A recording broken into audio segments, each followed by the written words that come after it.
На днешния ден, 9 юни 2024 година, топ новината естествено ще бъдат изборите 2 в 1.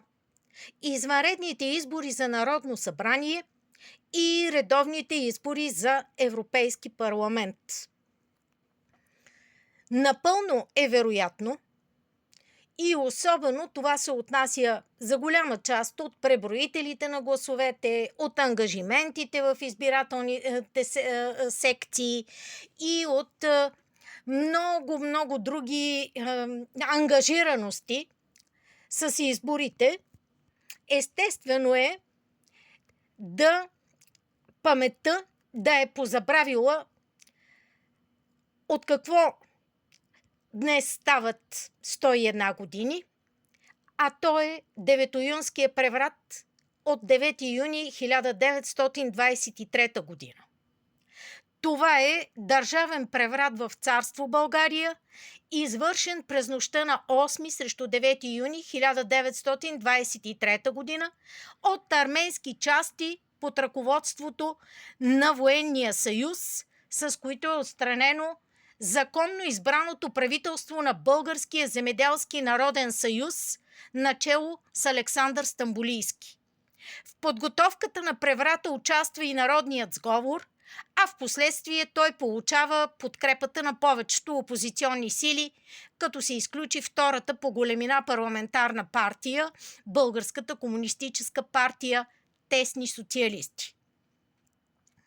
Едва ли сред грижите за сметките, за това какво къкре в тенджерата, за това как ще посрещаме ежедневието, всички могат да си спомнят за тази историческа дата.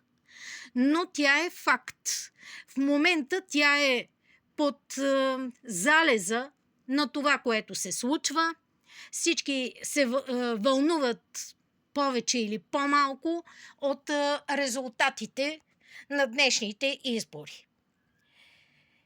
Деветоюнския преврат навява в мене някои размисли.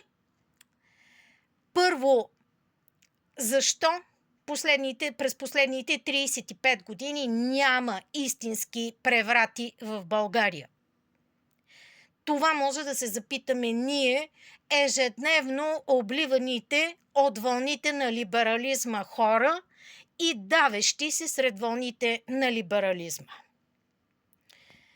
Как така от инженеринга на България е изключена тази форма на обществени взаимоотношения, която евентуално легитимира някаква власт?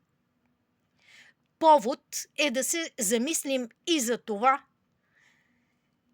и макар и заслепени от това кой ще бъде победител на парламентарните избори и кой ще отиде в Европарламента, да не забравяме какво залага родната ни история.